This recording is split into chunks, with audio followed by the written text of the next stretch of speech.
Hello दोस्तों, तो आप सभी लोग यूनिक सेंटर में मोस्ट वेलकम। तो गाइस, जैसा कि हमारी 11वीं क्लास की जो स्टैटिस्टिक के जो हम चैप्टर को कवर कर रहे थे, तो लगभग हमारे जो चैप्टर नंबर 10 तक केंद्र प्रवृत्ति के माप माध्यिका और बहुलक वाले में, तो उसमें क्या था कि उसमें लगभग हमने क्या होता है कि उसके 4 पार्ट को कंप्लीट कर लिया था। हाँ, मतलब और ये चैप्टर थोड़ा सा लेंथ है क्योंकि इसमें हमें 2 टॉपिक को कवर करना था। एक आपका माध्यिका, ठीक है, और दूसरा क्या था यहाँ पर, दूसरा हमारा क्या था, बहुलक वाला कंसेप्ट, ठीक है। तो अगर हम बात करेंगे आज की जो वीडियो में, ठीक है, तो आज की वीडियो हमारा क्या रहेगा, माध्यिका को ज्ञात करने का, मतलब ग्राफ के द्वारा हम माध्यिका को कैसे कैलकुलेट कर सकते हैं, ठीक है। और ये जो टॉपिक होता है भाई, 6 नंबर के क्वेश्चन यहाँ पर चांसेस रहते हैं कि 6 नंबर के आने के मतलब संभावना होती है। तो पहला जो टॉपिक है कि माध्यिका का ग्राफीय निर्धारण, ठीक है। अगर हम माध्यिका का निर्धारण करेंगे तो कैसे करेंगे, ठीक है। तो आपको नॉर्मली क्या होता है, वहाँ पर आपको एग्जाम में क्या होता है, 2 टेबल आपको क्या कर देगा, दे देगा, ठीक है। आपको मतलब एक रहेगा SCI और दूसरा रहेगा, ठीक है। तो ग्राफिक निर्धारण जब भी होगा ना, तो हमेशा याद रखना कि हमें सर ने क्या बताया है कि हम क्या करेंगे उसमें कि से कम और से अधिक की टेबल बनानी पड़ेगी। पहले टेबल बनाएंगे, फिर उसका हमें डायग्राम बनाना पड़ेगा, ठीक है। तो सबसे पहले इसकी टेबल बनाते हैं। तो पहला मान लो टेबल हम बनाते हैं से कम का, किसका, से कम का, ठीक है। और से कम का जब बनाओगे तो यहाँ पर क्या रहता है, CF रहता है, ठीक है। बात यहाँ तक समझ में आ रहा है, यहाँ तक। और दूसरा फिर करेगी से अधिक, क्या बनाओगे आप, से अधिक, क्या करें यहाँ पर, से अधिक, ठीक है। तो जब से अधिक बनाओगे तो आपका यहाँ पे क्या रहेगा, आपका CF रहेगा, ठीक है। एक मिनट देखिए, यहाँ पर जैसे हम निकाल, तो अब देखो इसके तरीके अलग अलग होते हैं। मैं तो करूँ यहाँ पर सिंपल से क्या करिए, आप एक नंबर लाइन आप ड्रॉ कर लो, ठीक है। एक लाइन ड्रॉ कर लो, उस पर पहले सारे नंबर को प्लॉट कर लो, 0 से 5, 10, 15, 20, 25, 30, 35, 40, ठीक है। कितना, 40 यहाँ तक, ठीक है। अब 0 से 5 में देखो कितने नंबर है, 4 है, 6 है, 10 है, फिर आपका 10 है, फिर 25 है, और 25 के बाद कितना, 22 है, फिर 18 है, और फिर यहाँ पर 5 है, ठीक है, यहाँ तक। अब देखो इससे हमारा दोनों चीज़ें कवर रहेगी, से कम और से अधिक में। तो अगर हम बात करेंगे से कम, तो से कम के लिए हम कौन सा लेते हैं, हमारी जो होती है यहाँ पर कौन सी ऊपरी सीमा रहती है, इसको लेंगे। और जो से अधिक के लिए हम कौन सी वाली सीमा लेते हैं, ठीक है। तो कह रहे 5 से कम, यहाँ पर क्या लिखेंगे, 5 से कम, ठीक है, ये हो जाएगा। अब देखो 5 से कम, 5 ये रहा, तो 5 से कम आप लोग आगे जाओगे कि पीछे आओगे, आप बताइए कि आप लोग आगे जाओगे पीछे, तो कहोगे सर पीछे आना, तो 5 से कम कितना आएगा आपका यहाँ पर, 4, ठीक है। 5 से बाद क्या आपका फिर 10 से कम आएगा, फिर आपका 15 से कम, और फिर आपका 20 से कम, ठीक है। और फिर आपका यहाँ पर 25 से कम, और फिर यहाँ पर आपका आएगा 30 से कम, और फिर यहाँ पर आपका आएगा 35 से कम, और फिर लास्ट आपका आएगा 40 से कम। क्लियर है यहाँ तक। तो अब यहाँ पर देखिए 10 से कम करें, तो 10 आपका ये ना, 10 से कम में कितने, 2 लोग आ रहे हैं, कितना आएगा यहाँ पर, 10 आएगा, ठीक है। फिर करें कि 15 से कम, 15, 10 ये 10 कितना आएगा, 20, कितना है यहाँ पर, 15 से कम में 20। और फिर करें यहाँ पर, अगर हम करें यहाँ पर 20 से कम, तो 20 से कम में देखो कितना, 10, 10, 20, 10, 30, कितना होगा यहाँ पर, 30। क्लियर यहाँ तक। और फिर करें 25 से कम, तो 25 से कम में क्या, 30 ये थे, 20, 50, 50 और 5 कितना होगा आपका यहाँ पर भाई, 55 होगा, ठीक है। अब फिर उसके बाद क्या करें हमारा, उसके बाद करें कि 30 से कम। अब 30 से कम में देखो यहाँ पर क्या आता है, यहाँ तक तो कितना आता है, 55, और ये 22 इसमें जोड़ दो, तो 55 और 22 कितना होगा आपका यहाँ पर, 77, कितना होगा आपका, 77। और फिर उसके बाद करें यहाँ पर 18, मतलब करें 35 से कम, तो यहाँ तो आपका ये पूरा यहाँ तक का कितना था, यहाँ तक का कितना था आपका 77, तो उसमें 18 जोड़ दोगे तो कितना आ गया यहाँ पर, 95, कितना आ गया यहाँ पर, 95, ठीक है। और फिर करें यहाँ पर 40 से कम, तो 40 से कम में कितना आएगा, पूरा आपका 100 हो जाएगा, ठीक है, ऐसे करके। अब दूसरा देखो यहाँ पर कह रहा है हमारे को क्या करना है, से अधिक। तो से अधिक के लिए हम कौन सा लेंगे, 0 से, क्या लिखो यहाँ पर पहले, 0 से अधिक, क्या लिखोगे आप यहाँ पर, 0 से अधिक, ठीक है। तो से अधिक के लिए आप क्या लोगे, 0 से अधिक, क्या लोगे आप लोग, 0 से अधिक, ठीक है। तो जब भी आप से अधिक से बनाओगे तो उसमें क्या लोगे आप, 0 से अधिक, ठीक है। तो अब देखो मतलब 0 से अधिक यहाँ पर लेंगे, तो 0 से अधिक में देखिए यहाँ पर कितना है, 0 से अधिक पूरा कितना आता है, 100। क्लियर है यहाँ तक। फिर उसके बाद कह रहा मतलब 0 हो गया, फिर कह रहा 5 से अधिक, ठीक है। फिर कह रहा 10 से अधिक, और फिर कह रहा यहाँ पर 15 से अधिक, और फिर आपका यहाँ पर कह रहा है कि 20 से अधिक, ठीक है। और फिर कह रहा यहाँ पर 25 से अधिक, और फिर यहाँ पर 30 से अधिक, और लास्ट हमारा क्या जाएगा, 35 से अधिक, ठीक है। आप लोग इसको से अधिक हिंदी में लिखोगे, ठीक है। से का मैं से अधिक का हिंदी में लिखो। अब कह रहे 5 से अधिक, तो 5 से अधिक देखो यहाँ पर कितना है, ये पूरा, तो अब टोटल हमारा कितना, 100 था, तो या तो पूरा आप जोड़ो, या तो अपने स्मार्ट अप्रोच लिखो कि 100 में से 4 को घटा दो, कितना आएगा, 96 आएगा, ठीक है। दूसरा कह रहा है फिर 10 से अधिक, तो 10 से अधिक टोटल कितना 100, तो 100 में से पीछे वाले को माइनस करो 10, तो यहाँ पर कितना आएगा 90 आ जाएगा। ठीक है, फिर उसके बाद कह रहा है 15 से अधिक, तो 15 से अधिक में देखो पूरा कितना था, ये तो जोड़ लो, या तो 100 में से 10 और 10 20 घटा दोगे तो कितना आएगा 80 आ जाएगा। कितना आएगा 80। फिर कह रहे हैं यहाँ पर 20 से अधिक, तो अब देखो 20 से अधिक ना, अब या तो आप इनको जोड़ लो, या तो 100 में से कितना घटा दो 10 20 30। ठीक है, 30 घटा दोगे तो यहाँ पर कितना आएगा आपका 70। ठीक है, अब कह रहा है 25 से अधिक, तो 25 से अधिक में अगर आप देखो यहाँ पर कितना आपका टोटल कितना 100 होता है, यहाँ पर 10 20 30 30 20 50 5 55। ठीक है, मतलब अगर 100 में से हमारा क्या आएगा 55, तो कितना आएगा 45। कितना आएगा 45, यहाँ पर आएगा 45। ठीक है, और फिर 30 से अधिक, अब 30 से अधिक देखो कितना है, 30 से अधिक में कितना है, 30 से अधिक 18 5 कितना होता है, 18 5 आपका कितना होगा 23। ठीक है, और फिर करें यहाँ पर 35 से अधिक कितना है, 35 से अधिक कितना है भाई यहाँ पर 5 है। ठीक है, 35 से अधिक कितना 5 है। ठीक है, तो ये तो हमारा क्या से कम और से अधिक का कंप्लीट होता है। ठीक है, ये से कम और से का आपको इस तरह से बनाना है। अब अगर हम इसके लिए रहेगा,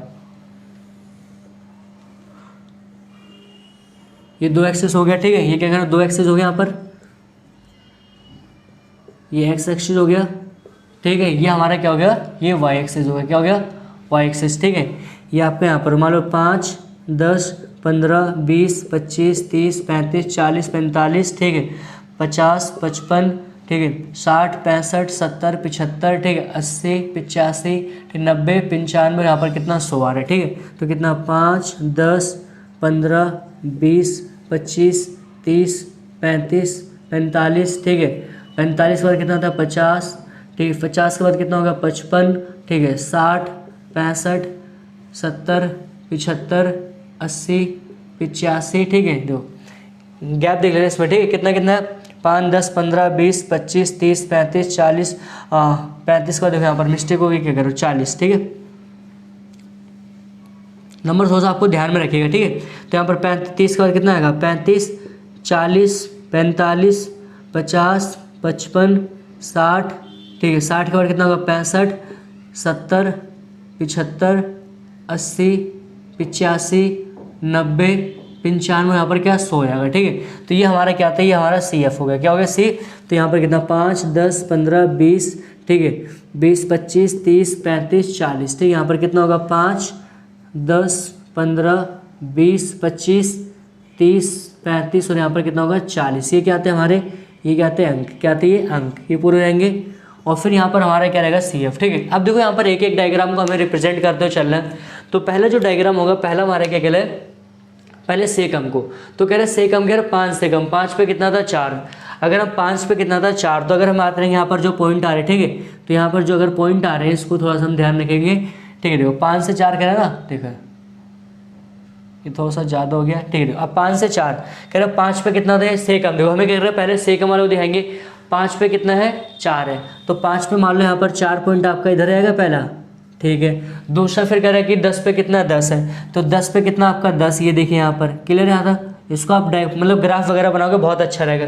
फिर 15 पे कह रहा है 20, 15 पे कितना कह रहा है 20, तो 20 आपका डायग्राम कहाँ ऊपर आ जाएगा। ठीक है, ये 20 में आपका ये आ जाएगा। क्लियर आता है, ये हमें पॉइंट को प्लॉट करना पड़ता है। फिर कह रहा है 20 पे 30 है, 20 पे कितना है 20 पे आपका कितना यहाँ पर 30 है, 20 पे आपका कितना होगा यहाँ पर 30। ठीक है, बिल्कुल देखो बिल्कुल बराबर जा रहा है। ठीक है, और फिर कह रहा है कि यहाँ पर 25 पे कितना 55, 25 पे कितना आएगा 55, 55 आपका कहाँ है देखो इधर 55 कितना ये रहा। क्लियर आता है, 25 पे कितना 55 हो गया। फिर कह रहा है कि 30 पे कितना 77, 30 पे देखो 77 कितना हो गया यहाँ पर 75, यहाँ पर आपका इसके बीच में आएगा। ठीक है, इसके बीच में आएगा ये रहा। ठीक है, फिर 35 को देखना, 35 को देखो यहाँ पर कह रहे कि यहाँ पर 30 हो गया, 35 हो गया 95, तो 35 पे आप जाओगे 95 का देखो यहाँ पर ही दिख रहा है। ठीक है, तो ये हमारा क्या 95 को जाएगा। 35 पे अगर बात करेंगे थोड़ा सा इसको इधर पॉइंट को कर दो उसके बिल्कुल ग्राफ पे। ठीक है, ये हो जाएगा। और फिर 35 का अगर यहाँ पर 95 हो जाएगा। और फिर इसका क्या हो जाएगा, इसका कह रहा है कि 40 का कितना होगा 100, कितना होगा यहाँ पर 100। ठीक है, ये कितना होगा 100, ये हो गया। बस आपको इसको कहना है स्केल से आपको इसको मतलब मिला देना। ठीक है, ये आपको कहना लाइनों को इसको डॉट को मिला देना। ठीक है, ऐसे कर ये लिख दो, ये हमारा क्या से कम, क्या हो गया से कम। ठीक है, अब देखो ऐसे हमें क्या करना से अधिक बनाना है। तो से अधिक में देखिए कह रहे हैं 0 पे 100 है, 0 पे पहला पॉइंट आपका 100 दिख रहा है यहाँ पर, ये हो जाएगा। फिर उसके बाद कह रहे हैं कि 10 पे कितना 0 पे कितना 100 हो गया। फिर कह रहा है 5 पे 95, तो 5 का 95 कहाँ पर ये रहा, तो 95 पॉइंट आपका इधर आएगा 5 के पास। ठीक है, ये रहा।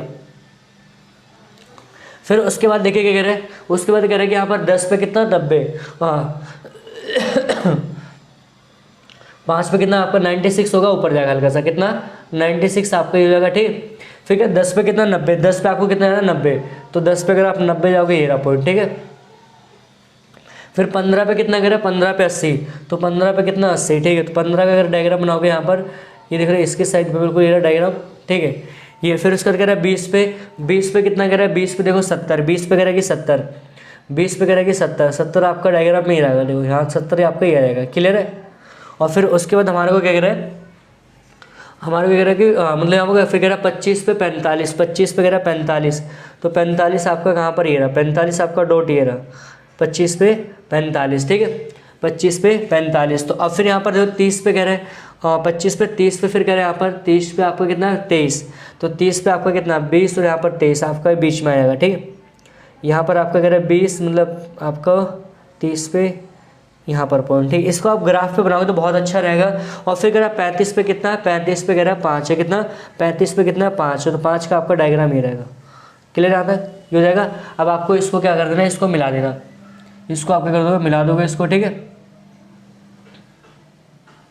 ऐसे करके, ठीक है। तो ये लिख देना आपका क्या हो जाएगा यहाँ पर से अधिक, क्या हो जाएगा से अधिक, क्लियर आता है। अब देखो यहाँ पर क्या करना है कि जहाँ पर भी आपका से कम और से अधिक क्या कर रहे हैं, लाई कर रहे हैं ना, तो उसको आप स्केल से बिल्कुल स्ट्रेट आप क्या करोगे, उसको मिला दोगे, क्या करोगे, उसको स्केल से बिल्कुल आप क्या करोगे, उसको मिला दोगे। तो मिलाने के बाद आपका जहाँ भी आपका एक्स एक्स पे जाएगा, तो ये देखो यहाँ पर पॉइंट आ रहा है, तो यहाँ पर पॉइंट आएगा तो हम क्या कहेंगे, कितना आ रहा है लगभग, ये कितना आ रहा है आपका माध्यक जो होगा, ठीक है, माध्यिका जो निकलेगी यहाँ पर मीन कह सकते हो माध्यिका, ठीक है। जो माध्यिका यहाँ पर आएगी m की जो वैल्यू आएगी वो कितना आएगी 24 के करीब आएगा, ठीक। तो इस तरह से हमें क्या करना पड़ता है, ग्राफ के द्वारा क्या करना पड़ेगा, ये निकालना पड़ेगा। अगर आपको वीडियो अच्छी लग रही तो वीडियो को लाइक शेयर और कमेंट में कोई कमी नहीं करना है, ठीक है। चलिए इसका नेक्स्ट टॉपिक देखते हैं। जितने भी मतलब न्यूमेरिकल वगैरह वाले क्वेश्चन थे वो लगभग हमने क्या कंप्लीट कर लिए थे। तो गाइज एक चीज़ आपको ना यहाँ पर बता दूँ इस वीडियो में ना, कि जो हमारा अगर आप चैप्टर नंबर 10 पढ़ोगे, कह रहा हूँ चैप्टर नंबर अगर आप 10 पढ़ोगे तो वहाँ पर पार्ट 1 से लेके पार्ट 5 तक के जितने भी कंसेप्ट होंगे ना वो सारे क्या माध्यिका से रिलेटेड होंगे, किससे, माध्यिका से रिलेटेड होंगे। और जो मतलब पार्ट 5 होगा ना वहाँ तक का क्या माध्यिका के जितने भी कंसेप्ट होते हैं, जितने भी न्यूमेरिकल होते हैं ना वो पूरी की पूरी तरह से क्या होता है भाई, खत्म होते हैं, ठीक है। तो इस पार्ट का हमारा क्या लास्ट जो क्वेश्चन है वो क्या कह रहे हैं, माध्यिका के गुण एवं अवगुण बताइए, मतलब कि माध्यिका के मेरिट और डीमेरिट्स क्या होते हैं, ठीक है। तो पहला कह रहा है कि यहाँ पर जो अगर हम मतलब इसके मेरिट्स की बात करेंगे तो कह रहा है सरल। आप ही लोग मेरे को बताइए कि आप लोगों ने जो माध्यिका निकाला है, ठीक है, तो निकालने के बाद आपको कैसा महसूस हो रहा है, आपको किस तरह का लग रहा है, आपको टफ लगा, इजी लगा, क्या है, तो आपको सर ठीक लग रहा है, उसमें कोई दिक्कत नहीं है कि फॉर्मूला तो हमारा कंसेप्ट हो गया, व्यक्तिगत श्रेणी, खंडित और अखंडित पे फिर बाकी फॉर्मूला हमने कर लिए थे, ठीक है। तो कहने के आप इसमें लिख देना कि जो व्यक्ति मतलब जो माध्यिका होती है, ठीक है, माध्यिका जो होती है वो क्या होती है, एक प्रकार की सांख्यिकी की सबसे सरल विधि होती है। क्यों, क्योंकि इसको आसानी से ज्ञात करा, इसके जो आंसर होते हैं निकालना काफ़ी ईजी होता है। दूसरा कह रहा है कि सीमांत मूल्य के प्रभाव से मुक्त होना। हाँ देखो सीमांत मूल्य का मतलब क्या होता है, जो माध्यिका होती है, ठीक है, तो माध्यिका की जो वैल्यू आती है ना वो किसी से क्या होती है, अफेक्टेड नहीं होती है। तो यहाँ पर क्या होता है कि जो सीमांत मूल्य के प्रभाव से पूरी तरह से माध्यिका मुक्त होती है। फिर आप लिख दोगे कि माध्यिका पर सीमांत मूल्यों का कोई भी प्रभाव नहीं पड़ता है, ठीक है। तीसरा पॉइंट क्या कह रहा है, निश्चितता। कह रहा है निश्चितता का मतलब सर्टेनिटी होता है कि जब भी हम माध्यिका को कैलकुलेट करते हैं, निकालते हैं, तो उसकी वैल्यू में क्या आता है, कहने की क्या होती है, हमेशा एक तरह से फिक्स आती है, ठीक है, ये हो गया। और दूसरा जो मतलब चौथा पॉइंट कह रहा है कि ग्राफिक मतलब ग्राफीय निर्धारण। अभी इससे पहले मैंने टॉपिक पढ़ा था, क्या हमने माध्य को, क्या आप लोग मेरे को बताइए कि जो माध्य होता था, जो मीन हमने पढ़ा था, क्या उसको ग्राफ से निकाला था, नहीं निकाला था, सिंपल ही बात है। तो यहाँ पर कह रहे हैं कि जो माध्यिका होती है उसको ग्राफ के द्वारा भी क्या कर सकते हैं, उसको निकाला जा सकता है, ठीक है। तो ये इसके गुण है। और लास्ट पॉइंट कह रहा है कि वास्तविक मूल्य। वास्तविक मूल्य का मतलब क्या होता है, जो भी कहते हैं रियल वैल्यू। रियल वैल्यू का मतलब समझ रहे हो कि जो भी आंसर आ रहा है बिल्कुल आपका कह रहा है फैक्ट आ रहा है, मतलब एक तरह से कह सकते हो बिल्कुल ओरिजिनल आंसर आता है, ठीक है। तो यहाँ पर ये क्या होते हैं, इसके गुण होते हैं। अब दूसरा कह रहा है कि यहाँ पर अवगुण। अवगुण का मतलब है प्रतिनिधित्व का अभाव। प्रतिनिधित्व का जैसे मैंने आपसे क्या बताया था कि जो माध्य होता है वो क्या होता है, कोई भी श्रृंखला तो उस श्रृंखला का क्या प्रतिनिधित्व करता है, लेकिन माध्यिका क्या होती है, किसी भी श्रृंखला कोई प्रतिनिधित्व नहीं करती है, ठीक है। दूसरा कह रहे कि अवास्तविक। क्या होता है, अवास्तविक का कभी कभी इसके जो मान होते हैं ना वो क्या होते हैं, अनसर्टेनिटी होती है, मतलब कैसे रियल नहीं होता है, ठीक है, मतलब आंसर क्या होता है, ओरिजिनल नहीं होते हैं। इसके अलावा रखिए जो हमारा बीजीय गणित विवेचना का अभाव। बीजीय गणित का मतलब क्या होता है, जो आपने मतलब 6ठी 7वीं 8वीं में पढ़ा होगा, तो कहने की माध्यिका क्या होती है, आप सिंपल लिख सकते हैं इसमें कि माध्यिका का बीज गणित से कोई भी मतलब संबंधित नहीं होती है। फिर वहाँ पर कह सकते हैं कि जो यहाँ पर, क्योंकि उसमें चर वगैरह के बारे में बात होती है, बीज गणित वगैरह आप पढ़ोगे, लेकिन यहाँ पर क्या होता है आपका ऐसा कोई बात नहीं होती है। तो ये कह रहा है कि जो बीज गणित विवेचना का अभाव, मतलब कि जो माध्यिका होती है वो जो हमारे जो चर अचर वगैरह हम पढ़ते हैं ना, तो उनके बारे में बिल्कुल भी क्या आती है, व्याख्या नहीं करती। तो यहाँ तक फाइनली हमारा जो क्या होता है, मतलब चैप्टर नंबर 10 का पार्ट 1 से लेके पार्ट 5 तक के जितने भी माध्यिका के जो कंसेप्ट थे वो सारे के सारे क्लियर हो गए। अब जो हम बात करेंगे, हमारा रह गया एक टॉपिक इस चैप्टर का और बचा क्या, बहुलक है, उसके भी 1 से 2 पार्ट में क्या होंगे भाई, वो पूरी की पूरी वीडियो क्या हो जाएगी, पूरी तरह से एंड हो जाएगी। समझ में आ रहा होगा यहाँ तक, ठीक है। तो मिलते हैं हम क्या होता है नेक्स्ट वीडियो में। अगर यार आप लोगों को वीडियो अच्छी लग रही है तो वीडियो को लाइक शेयर कमेंट में बिल्कुल भी कमी नहीं होना चाहिए, ठीक है। इतना शेयर करिए कि हर एक दोस्तों के पास ये क्या वीडियो आपकी पहुंच जाए, ठीक है। सो मिलता है next video. Thanks for watching this video.